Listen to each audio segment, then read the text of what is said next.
Hey guys, welcome back to our channel. In this one, I'm talking about and showing you how to manage ChatGPT API, usage limits, and credits.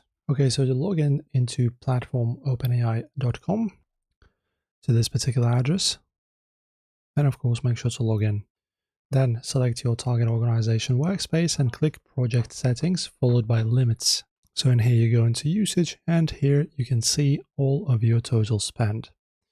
So you can, for example, set a custom monthly spend budgets and enable budget alerts to fire automated emails at explicit triggers like 50 or 75% for consumption markets. Also switch to the API keys management panel right over here and assign strict individual tracking tags to every standalone app to isolate spending vectors instantly. Also, you can configure your app's code loop to watch your real-time rate limits thresholds natively.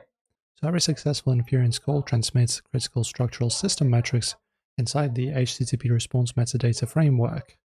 So you can just instruct your code compiler to read the incoming stream headers, specifically tracking, for example, rate limit remaining tokens or remaining requests.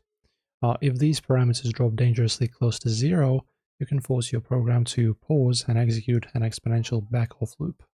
So once again, you can go to usage and also manage your API keys right over here. And that is it, guys. So that's pretty much how you do this. Enjoy, like and subscribe as always, and thank you.